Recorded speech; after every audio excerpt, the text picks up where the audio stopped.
Welcome to another episode of Touring the AFC South. I am your host, Mike Patton, and on this episode, I have one of the original versatile players in the NFL from a few years back. But hey, he was definitely very, very versatile when he was playing. That would be Mr. Dexter McCluster. What's going on, man? Nothing much, man. I appreciate you having me on, man. I'm looking forward to this combo. Yes, sir. Yes, sir. We're gonna definitely get into that. But before we get into the convo, of course, I have to tell everybody one of my sponsors. Of course, one of my sponsors is Manscaped. Manscaped.com. Of course, you can go there and get 20% off Manscaped products plus free shipping with the promo code AFC South. Again, Manscaped.com. You can go there and get some free shipping with the promo code AFC South. 20% off as well. Tell them I sent you. All right. Now, getting into the show, of course, we're going to talk about your career. We're going to talk about the Titans and, of course, the rest of the AFC South. But before I do anything, I always have a get it off your chest segment. And in this episode, we're going to talk about those Philadelphia Eagles. Now, the Eagles were flying high, pun intended, Right. a little bit earlier in the season. They were 10-1 before the 49er game. But ever since then, it just seems like things have kind of flown low, I should say. Yeah. But in my opinion, of course, looking at the Titans, looking at the Eagles, it just seems like to me they were winning and doing well, but they were winning despite that things not coming together.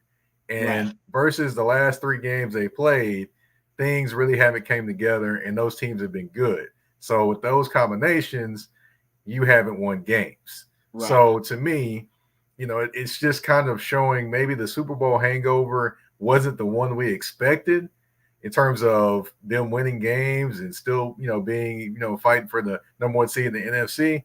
Mhm. But on the flip side of that, the hangover is in terms of you don't have the same offensive coordinator. You don't have the same defensive coordinator.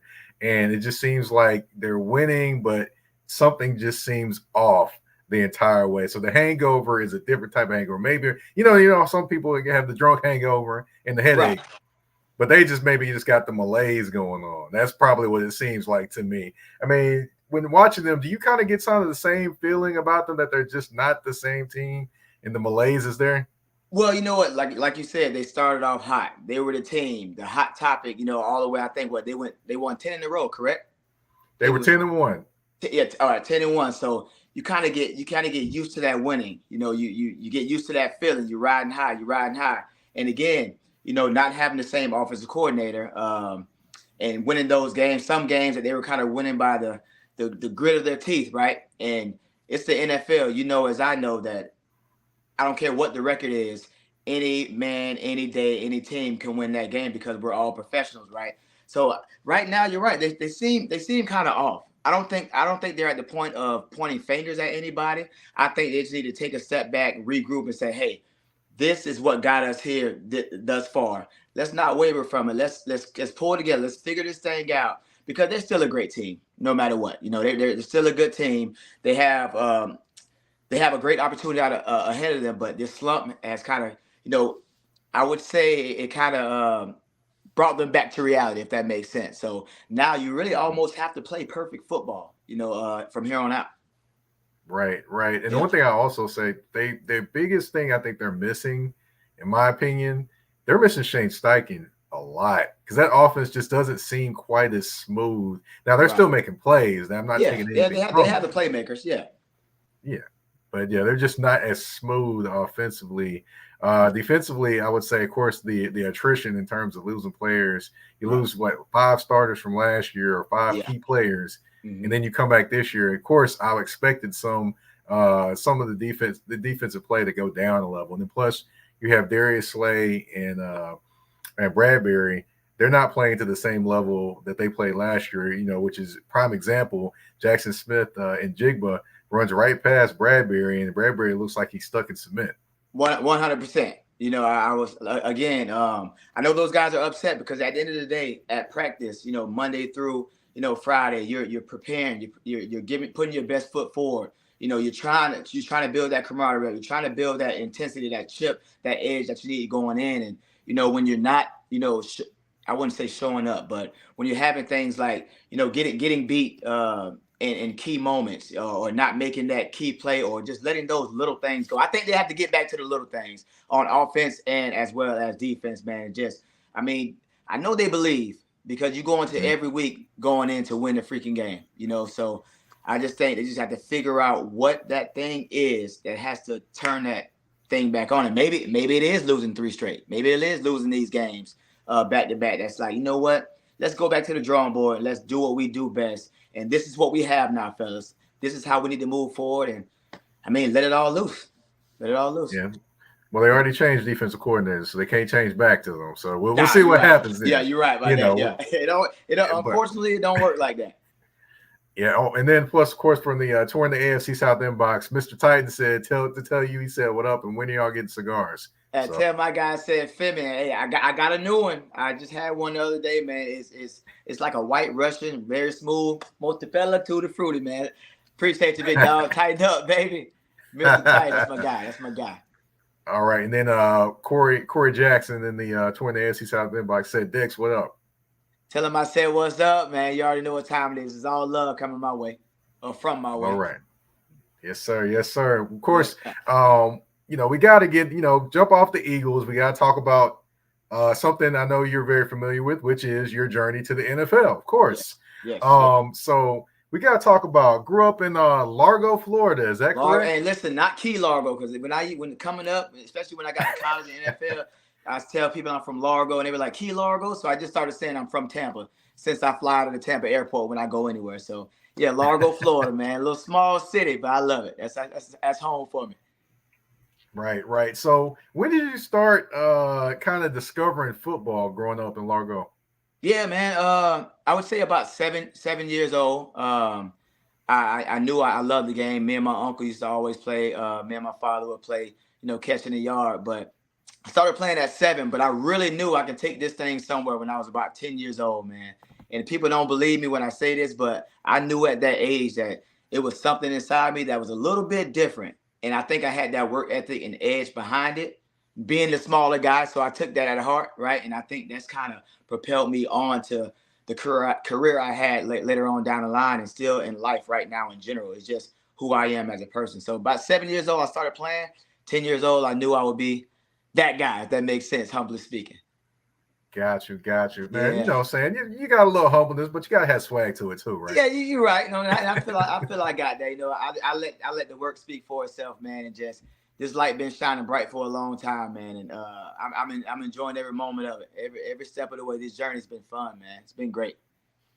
Definitely. I hear you there. Now, of course, we got to talk about going to college. Now, what, we know where you went to college. We know where you went, for those who don't know. Ole Miss, stand up. Let's get it. But when you were getting ready to go to college, was there another college that you were thinking about while you were thinking about Ole Miss? Yeah, 100%. So my daughter, she's about to be 18 next month and about to graduate this coming May. I remember when she was born. I was senior year of high school. Trying to figure out, what college I'm going to go to, trying to just get things right. And I was committed to South Florida, right in Tampa. So I was like, you know what? I'm about to have my first child. I'm young, but I still want to try to do the right thing. I might as well stay home so I can be close to my daughter and just do the best I can do as a father, as well as still continue to chase my dream and go to school and get that education. So South Florida was, I actually committed to them. And Ed Ogeron, no, I'm pretty sure y'all are familiar with him. He crazy guy, but crazy dude. But sometimes you need a guy like that, man, with that energy. I'm an energy type of guy. So he came in and was like, "Hey, Dex, can we just come sit in your living room?" And I was like, "You know what? Why not? I know I'm going to South Florida. Why not just enjoy the process?" And they came, sat in my living room, man. And I don't know if you saw the movie Blue Chip, how they're in the living room, they're playing all that. So we're throwing pillows, and he was like, "Man, you remind me of Reggie Bush. I can see you doing this." So in the living room in Largo, Florida, I was ready to play a football game. So I told my dad, I said, "You know what? Let's go take a visit to Ole Miss and just to kind of see what's going on there, man."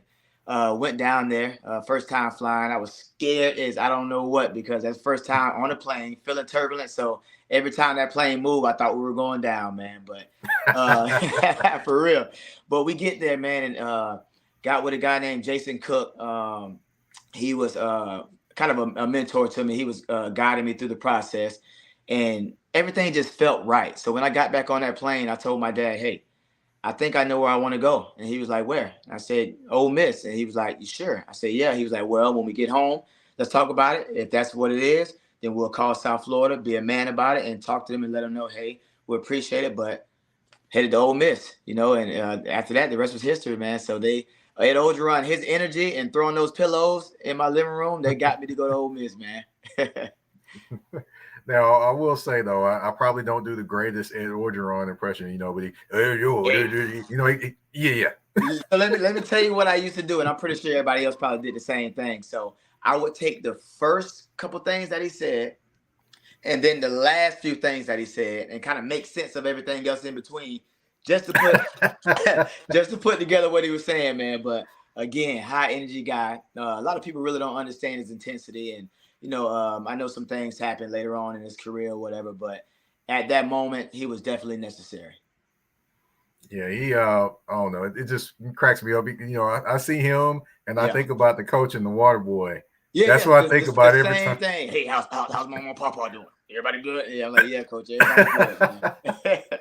Yeah, yeah, good guy, but Oh my. he got to work on that speech. But I think it's him here, raging cage in that heart for real, man. All right. So you go Yeah, to Ole Miss, you show out at Ole Miss, you get on the NFL radar, yeah, and then you end up with the Kansas City Chiefs. Can you just describe that feeling of being picked up and yeah. selected to go play for the Kansas City Chiefs and how that all kind of developed? Yeah, yeah. It was an unbelievable opportunity because they do the mock drafts, and Mm-hmm. obviously my knock was he's small. Is he going to be durable?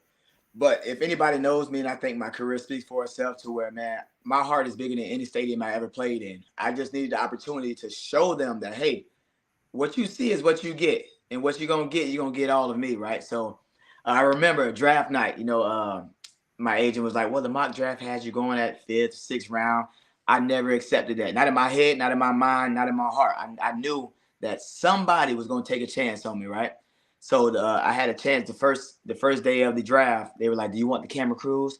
I was like, "No, no camera crews. I just sit at home with my family and log and just kind of see what happens, just in case I sneak on in that first round." And when it didn't happen, I didn't have any expectations. I just was waiting on the opportunity because I knew somebody was going to see what's going on and be willing to take that chance. And day two came, and I rented the venue out. Had all my family from Orlando, Miami, Largo, Florida, everywhere, all the surrounding areas in there. So now the pressure's on me. So I'm sitting down, got my suit on, drinking my water, trying to look cool, but I was nervous, man, and just sitting there not knowing what's going to happen. And my phone rung. I had a little small Nokia. I don't know if you remember those Nokias, man. I had a Yep. small, Yep. had a small Nokia, man, and I had a block call from someone. So I looked at my agent and said, "Hey, should I pick this up?" And he was like, "Heck yeah." So I picked it up, man. Uh, they were like, "Hey, is this Dexter?" I said, "Yes, sir." And he was like, "Are you nervous?" I'm like, "Yes, sir."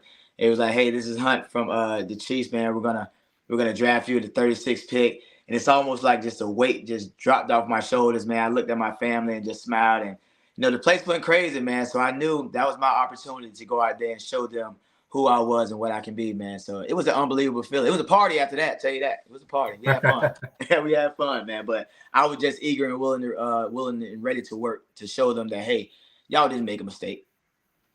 Right, right. Yeah. So you go play for the Kansas City Chiefs. Then you end up playing for the Tennessee Titans. They Yes. pick you up in free agency. Yes. Can you Right. describe what that feeling was coming here to Nashville? I assume, for the first time really coming here and actually taking in the city. Right. Yeah. So when I first got here, it was nothing like it is now. These 8 years that I have been here, I mean, business is booming out here. You getting buildings put up left and right, man. Everything's coming here. We had the draft that one year. This is bachelorette town. Everybody always wants to come to Las Vegas. You know what I mean? So I saw that bill, but when I first got here, it was a little different. Coming from an organization like the Chiefs, man, from the janitor all the way to the top man. Everybody was respected. Everybody worked as a team, and that's why I think everything worked. And when I got here, it was kind of a imbalance. From the top to the bottom, it was a lot of different parts in different areas that it wasn't what it is now. And sometimes I sit back and like, man, you know what? I wish I would have came in this organization when it is what it is now. But honestly, man, I had some great years here. A lot of people always say, man, you didn't have the same success that you had in Kansas City here. And I said, listen, when I got here, it's almost like they didn't really know what to do with me, right? They saw what I did, but they just I don't know, just didn't know, right? But weathered the storm, and I forgot what year it was, maybe the first or second year. At one point in the season, I was the only one in the NFL that had 200 plus yards in 4 different categories, whether it was running, rushing yards, punt return yards, kick return yard, receiving yards, right? So when people say I didn't have the same success, I kind of beg to differ a little bit, because every opportunity that I was presented with, I felt like I stepped up to the challenge, and now that I live here, I feel like this is my second home now. I love it here, man. A lot of good people. I love the fans. I still do a lot with the organization. And when I first got here, it wasn't quite ideal, but now, welcome home, Dex. I love it here, man. So like Nashville is definitely home for me, and I love the city. Love the city. Yeah, and then you did go on to play with the Chargers as well. In the NFL. Yep. And then, of course, eventually your career came to an end, but that wasn't the end of your story. Right. It was starting the next chapter. So now I'm in that 5th quarter right now, baby. Yes, sir. Yeah. Definitely. Tell everyone kind of everything you're doing now, because you're doing a lot of different things. Yeah, I'm everywhere around Tennessee, man. I mean, if this is going to be home, I want to make sure I'm in the community. I want to make sure I'm just spreading that light to everybody, show them why I was so successful and able to do the things I did on the field, and now that I'm off the field, they can kind of see like, man, this guy is relentless, and what he does, comes from a special place in his heart. So I started McCluster Fit, my training business, about 3 years ago, right when COVID hit in 2020, just kind of getting back to myself. Football was done for me, and a lot of guys playing from 7 years old to adult to 30 years old, that's all is football. That schedule, that grind. And being home, I knew I wanted to be here, but it's almost like I had to relearn how to be home. It went through a little rough patch, but started working out, getting my motivation back, just getting back to myself, and just tagging McCluster Fit in it just for myself, right? And the inquiries started coming in. It was like, man, do you train? Do you coach? Do you do this? And I'm looking like, heck no, I'm not doing anything with football right now, right? But fast forward to now, I've been training 3 years. I train kids all the way from 4 years old all the way to the NFL Combine, man. So I'm just spreading this light. I have tennis, I have soccer, I have baseball, I have football, basketball, just regular everyday people that want to be fit, that want to feel good. And I feel like my energy makes me adaptable to everybody. And I got a lot of energy. So I think, honestly, it's McCluster Fit is what I'm doing. Is the best non-hidden gym here in Tennessee, man. I'm telling everybody, take advantage of it, man, because I got a lot to spread and a lot to give. And I know that I have a way to get people to believe, even if they don't believe initially, man. So I'm just running with it. I'm doing that. I'm a girl dad of 5. All my girls dance. So I'm always in that thing. They let them know where they get it from now. You don't have the feet on the field, and you gotta have it, and don't have the feet off the field, man. So I'm enjoying fatherhood, enjoying being a husband, enjoying the family life, enjoying the process, man. And I would like to say I feel like I'm working in my purpose right now. My purpose is to spread light, motivate, and just be me and get people to believe. And that's where I am, man. That's where I am in life. I wake up every day just to motivate, man. And I walk in it proudly, and I love it. That's awesome, man. That's awesome, man. And then also, I would say you're definitely showing off your versatility. Not only you show it on the field, but off the field with the tennis and the different sports that you're actually training, which is great as well. Well, we're going to take a quick commercial break. When we come back, we're going to get into the Tennessee Titans and talk about their season, and of course, talk about the AFC South. We're going to do that more when we come back from commercial break on Touring the AFC South with your host, Mike Pat. A shift. A shift is something that happens and changes the dynamics. And that's what happened when Garrett Logistics was born. After 10 years as a sales pro in the logistics world of sporting goods, John Garrett decided to pivot to the world of freight and start a brokerage. So you're saying to yourself, why trust Garrett Logistics? Well, Garrett Logistics helps shippers improve overall workflow, along with increased on-time pickup and delivery percentages. Last-minute loads, multi-drop pickups, and more are part of the services with Garrett Logistics. They're available Monday through Friday, 7 a.m. to 6 p.m., and Saturday, 8 a.m. to 12 p.m., all times Central Standard Time. So give them a ring at 615-400-8484. That's 615-400-8484, or you can email them at john@garrettlogistics.co or visit their website at garrettlogistics.co. Garrett Logistics, where the motto is, it's not just freight to us, it's your business.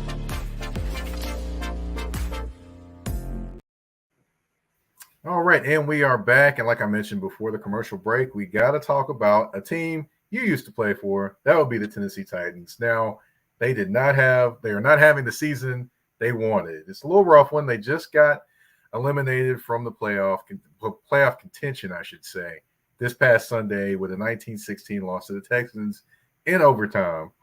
So this loss basically officially eliminates them, like I said. But what are your thoughts on just their play this season and kind of what you expected versus what you kind of got on the field? Yeah, man. It's been a rough one, especially this year. Getting eliminated, out of playoff contention. It's tough because you come into the offseason feeling pretty good, man. They were doing some great things last year. They were doing some great things a few years prior to that, man. So it felt like everything is shifting in the right direction, the up and up, and just to fall short. I know it's tough for those guys, man, but yeah, it's just been a lot of different injuries. I don't think we played on the same page enough this year. I know they practiced hard.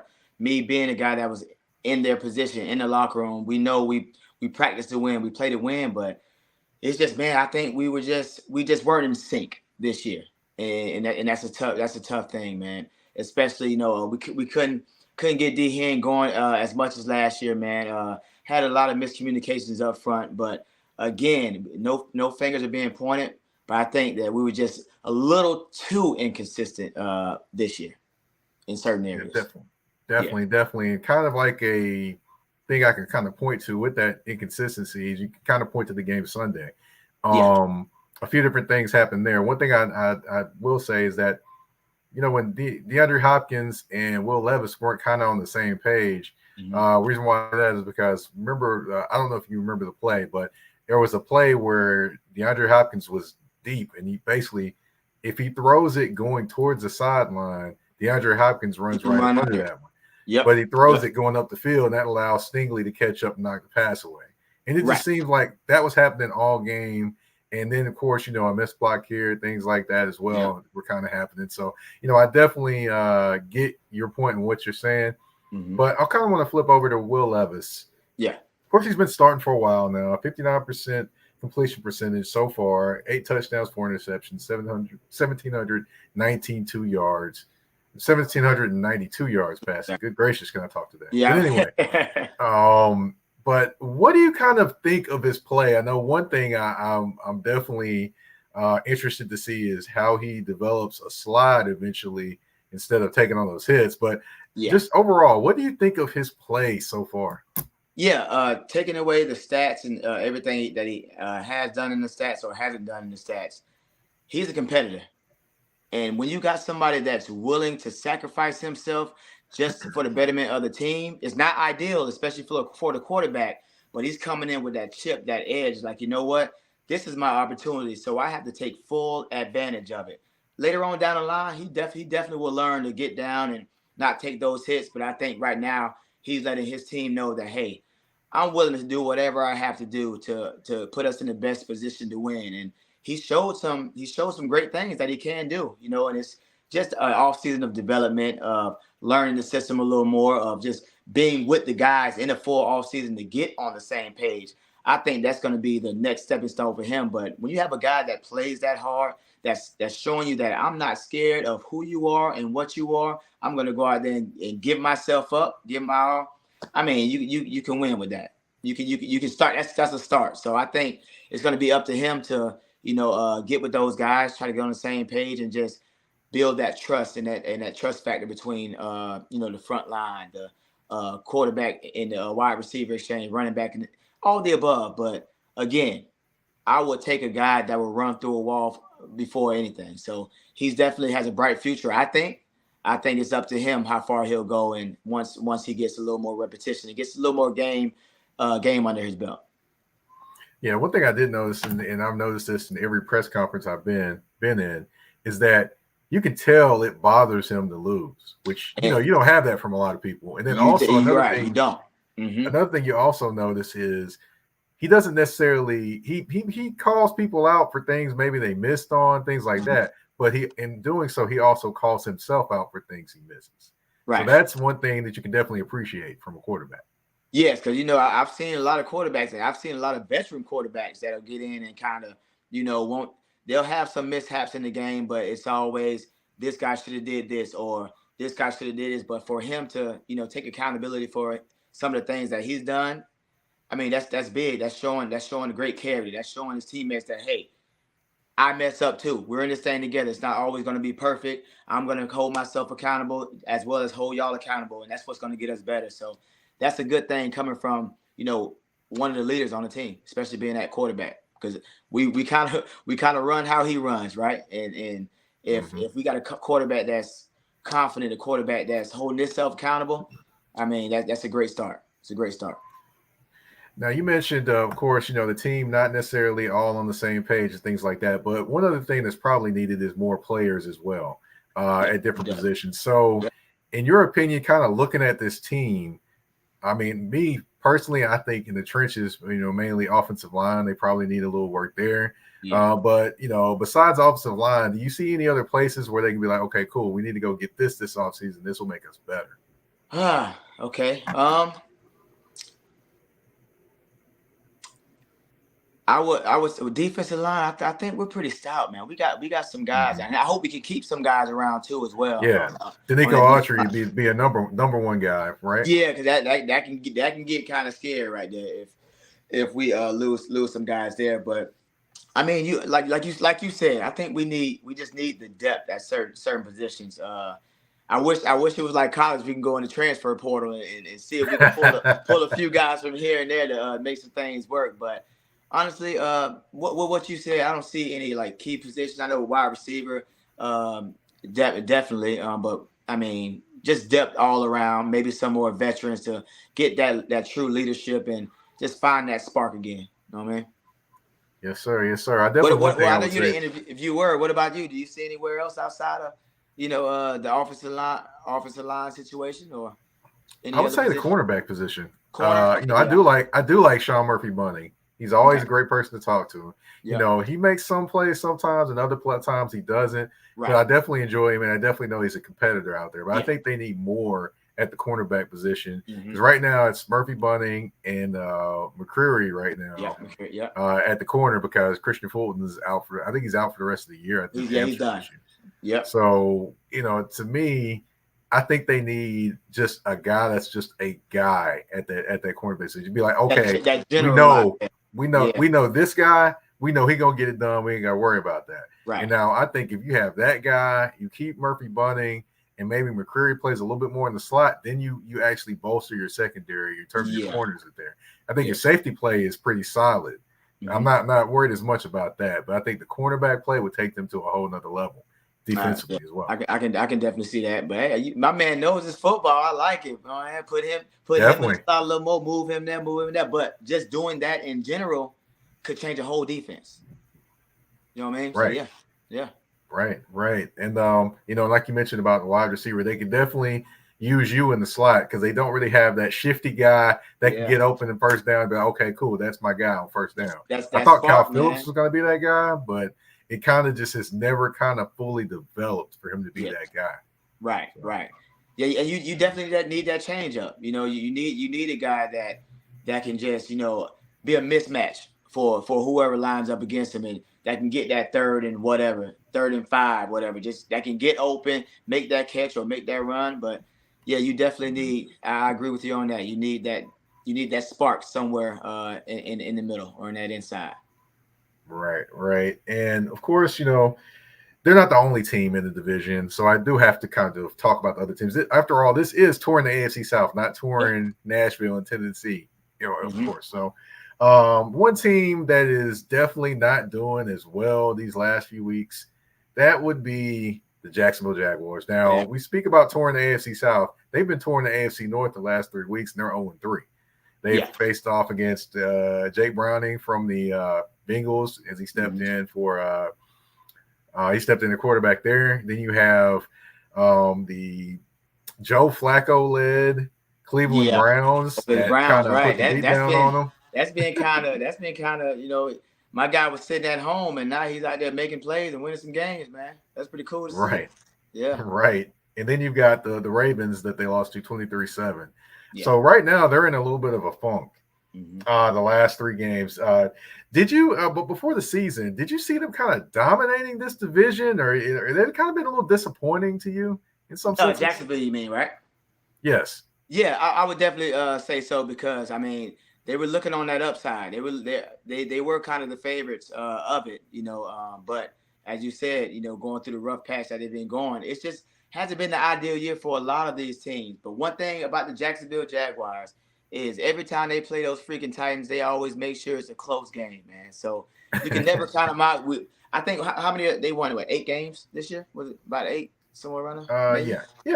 Yeah, maybe 8 games. So I mean, if you look at it, it's not too terrible, but it's not not that type what you would expect coming into it. How they were kind of doing some things last year and shaking some things up. Yeah. And one person they definitely miss is Christian Kirk. He's out for the year with a quote muscle injury. That was a huge loss for them. And then, but I will say that then, of course, Bruce Leroy. I'm sorry, not Bruce Leroy. Zay Jones. He came up a little lame on on the game Sunday night as well. I don't know if you get that, but I call him Bruce Leroy. Yeah, because if you look at his picture beside if you look at his picture beside Bruce Leroy from Barry Gordon's Last Dragon, they look like identical. They look pretty identical. You're gonna have me go on Google after we done here. Go see what's going on, man. Yes, sir. Yes, sir. It's one of my favorite movies. So I was like, instantly, it was like, oh, that's Bruce Leroy right there. But now another thing that's been kind of disappointing about the Jaguars this year is Trevor Lawrence. Now, before that, now he had 25 touchdowns, 8 interceptions last year and 5 fumbles. This year, 18 touchdowns, 10 interceptions, 4 fumbles, but the fumbles just seem to be at the most inopportune times as well. So, for example, the first game, he fumbles the ball, DeForest Buckner picks it up, runs it in for a touchdown. Right. Then this last game, he's they're trying to score or do whatever, and he's running, and he just inexplicably loses the football, and the Ravens pick it up. So he loses out on at least a field goal at the least. I mean, can you say he's everyone kind of pumped him up and said he was going to be the star quarterback. And it's been a few years, and that's been 3 years almost now. And experts kind of wrong a little bit. He's almost hit that time clock, because you do see what he can be and some of the good things that he definitely does do. But again, I think maybe with these interceptions this year, maybe he's pressing a little more because he is feeling that pressure. Like, hey man, I'm running out of time. I gotta be as consistent as possible and start to win some games. And maybe he's just pressing a little bit. And sometimes you have those moments to where you do drop a ball, just the luck of the draw. Things just happen, but things happen like that when you're pressing and when you're thinking a little bit too much. That's when you're not at your best game. So I think that may be what's going on over there, and just more so in his own head and knowing that, hey, I might be running out of time to show these teams, show this league that I am the Trevor Lawrence that they thought I was going to be. Because coming out of Clemson, man, he was smoking, ready to go. Everybody decided, and again, showed some great things, but the inconsistencies as of lately, and the record, and the time clock is always ticking for whoever's in the NFL. You just never know when's your time, so you want to make sure that you just find a way. That's it. Find a way to get it done. Right. It's just been interesting. I did notice that, but I do want to give props, of course, to Josh Allen, 13 and a half sacks on a contract year. Yeah, he about to get paid. Yeah, 100%. Back up the Brinks truck. Yep, that's right. That's right. Let me call him and say, cousin. You know what I mean? Yes, indeed. Yeah, he about to get paid. But I will say this: one person that's maybe not going to get paid, but is going to get a lot of recognition is D'Amico Ryans, and he has the Houston Texans right on the brink of making the playoffs potentially. Yeah. Now they're not in in the first 7 seeds. They're not in that. Of course, the Colts are in that one, which we're going to talk about later. But did you kind of expect him with the C.J. Stroud and these young pieces and some of these veterans to be where they are now, potentially fighting for a playoff berth? I know. To answer your question, no.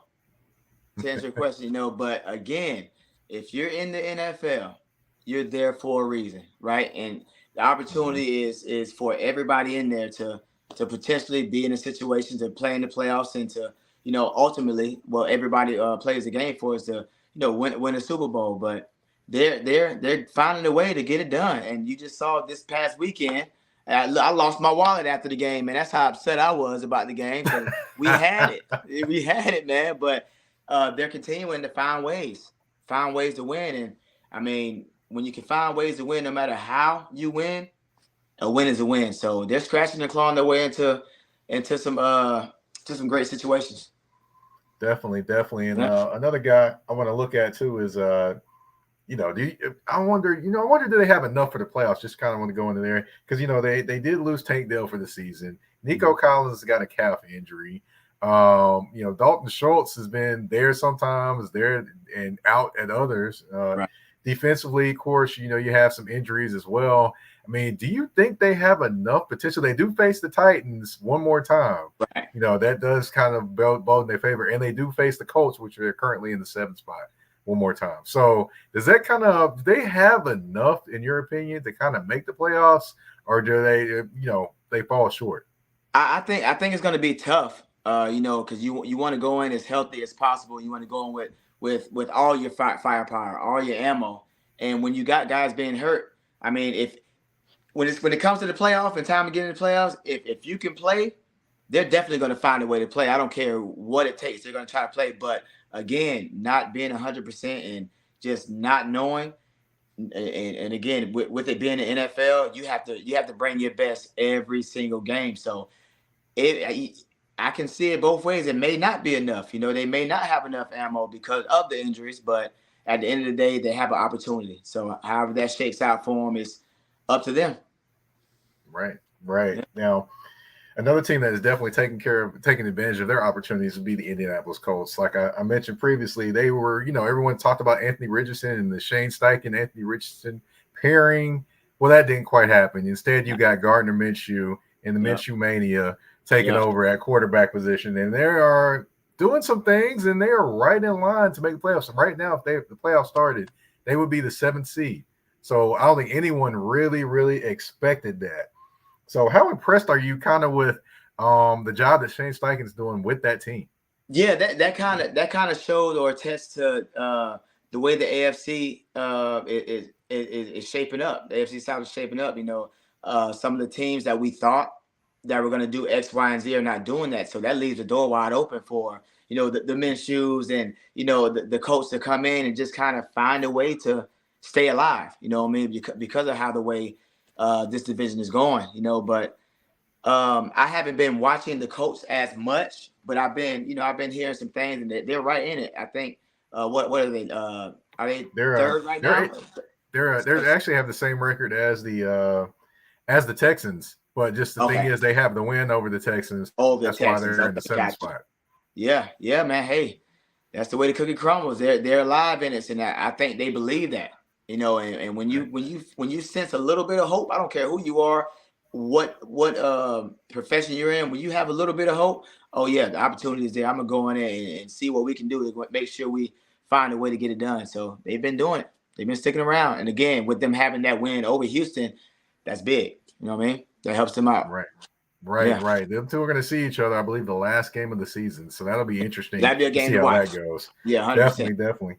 And one thing I will point out is they do have one of the one of the best combinations at linebacker. I know Shaq Leonard is not there, but you got EJ Speed and Zaire Franklin. Zaire Franklin's got 150 tackles at linebacker. Ball hawk, man. He's everywhere. Yes. Everywhere, yes. Man. And when you got a guy that's a high motor and this late into the season, man, it's hard to stop. It's hard to stop, Right. especially when the guy's actually in that mode and feeling like, hey, I got this many tackles.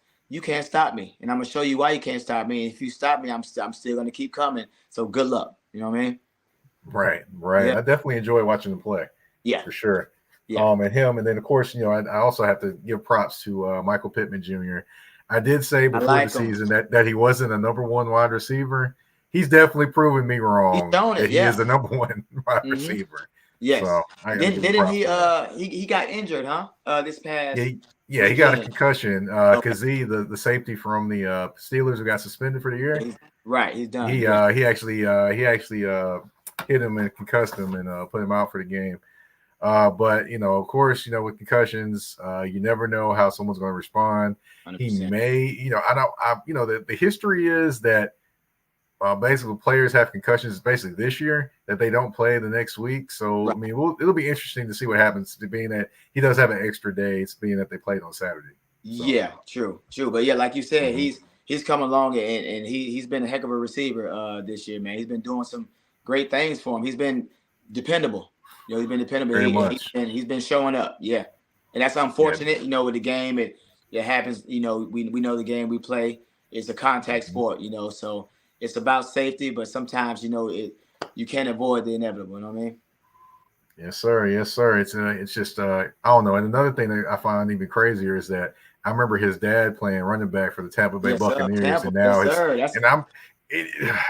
I'm like, look, I understand that the players that played in the NFL when I was a kid have to get older, but man, tell your kids play another sport, man. It's making me feel even older. Hey, listen, I told you I have 5 daughters, so I think the good Lord above was like, you know what, brother? Nah, you did what you had to do. Now it's time for you to enjoy this second chapter and watch dance all day. That's all I do is watch them dance and flip all day, man. But again, going back, it's showing that, man, we're getting up there in age. We're getting older. How old are you right now? I'm 41.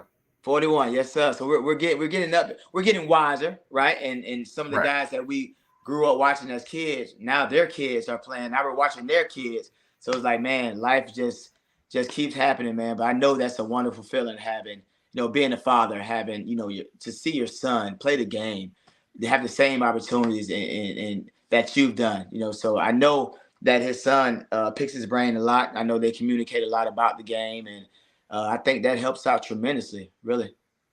Definitely. I just wonder what the conversations are between Antoine Winfield and Antoine Winfield Jr. plays for Tampa. Yeah. The conversation between Asante Samuel and Asante Samuel Jr. Right. And then the conversations between Surtain and his dad. I just wonder what all those conversations are. Well, I played defensive back in college, so I gotta tip my hat to the defensive backs on that one. So. Ain't nothing wrong with that. Yes, sir. Yes, sir. All right. Well, we have reached the end of the show, but of course, we have a game with end the show on. It's 5 questions, 2 answers, and 1 choice. Could be talking about sports, could be talking about entertainment, could be talking about anything. You never know what's coming. Are you ready, Dexter? I'm ready. Let's get it. All right. Kansas City Chiefs or Tennessee? Which one did you enjoy more playing for? I would definitely, don't kill me, Titans fans. I love y'all. But having my first opportunity in Kansas City, man, it's Arrowhead. It's unbelievable, man. It's a different type of energy, man. And so I would definitely have to lean towards Kansas City as far as playing. Now, as far as the city, I know as I'm going over. As far as the city, I would definitely take Nashville over Kansas City, especially raising a family here right outside of Nashville. Yep. Gotcha. Well, I will say this: I haven't made the Kansas City to get the barbecue yet, but they say it is very good. Yeah, it's slapping. Yes, I like Arthur Bryant's down there, but they have Gates Barbecue. They have a bunch of different ones, man. But take your pick. There we go. All right. Next question: CJ2K or Derrick Henry? Which running back are you taking if you got to choose one? For those that don't know, the CJ2K, that's Chris Johnson. Yeah, I know. Yeah. No. I know you know. I'm just trying to make sure that people that listen, everybody knows. They may not be the most hip to that. I'm gonna have to go with the OG CJ, man. It's especially in his prime. I would definitely CJ. D. Henry is a great running back, but CJ had a different type of versatility, I think. Right. And man, speaking of him, I gotta try to figure out how to get him on the show. But let's I see. better make that work, man. What's that? I'll call some people. They'll call some people, and we'll see if we can get online and see how we can make this thing work, man. You know what I'm saying? Oh, bet that. Yes, sir. Bet that. Okay. Yeah. All right. Now, next question I got. The creamsicles or the new Tampa Bay uniforms? Which one did you like more? The creamsicles, man. Definitely the creamsicle. I think that the creamsicle is undefeated. You know what I mean? It was a great era. Me growing up right outside of Tampa, I used to see it a lot. My dad used to take me to like the training camps and things like that. The throwback old school. The creamsicle definitely. All right. Let's see. You got one concert to go to. You going to see Jeezy or you going to see T.I.?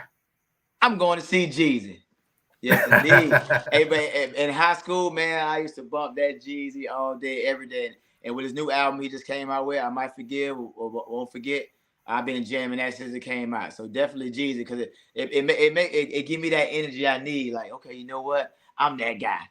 And even if that person not that guy, they're gonna feel like it with Jeezy. So definitely Jeezy. Right. I was actually on stage. I was actually on stage a while ago with T.I.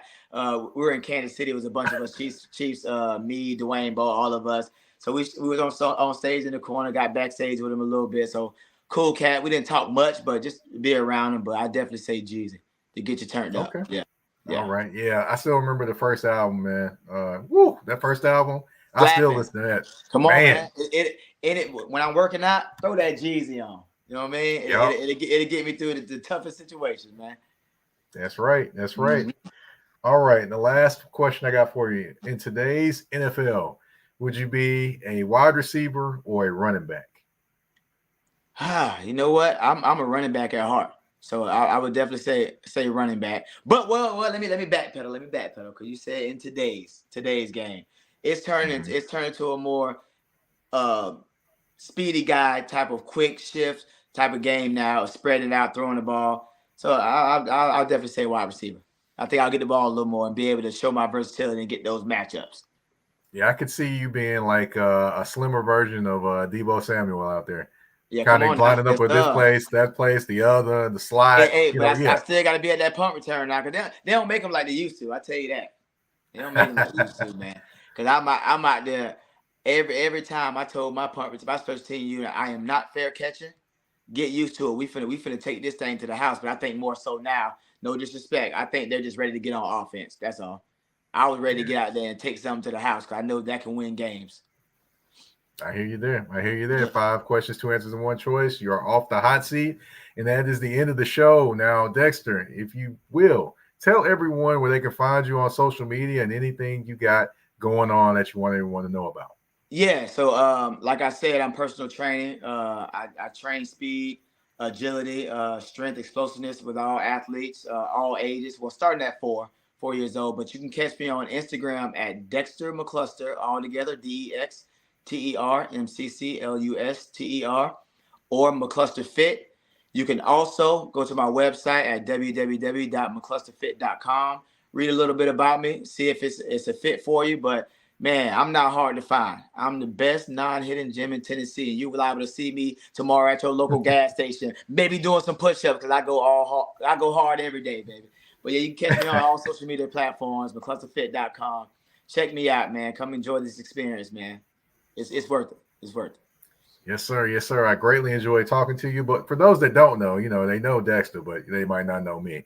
My name is Mike Patton. I am the host of Touring the AFC South. You can find me on the artist formerly known as Twitter at Mike Patton 82. That's MikePatton 82. And also you can find me on Instagram and Threads at that's THA, not THE, _general_MP. Of course, Touring the AFC South is on all listening platforms as well as YouTube. And by listening platforms, I mean Spotify, Apple Podcasts, Google Podcasts, iHeartRadio, Amazon Music, you name it, we are there. Thank you all for tuning in to this episode of Touring the AFC South. We're out.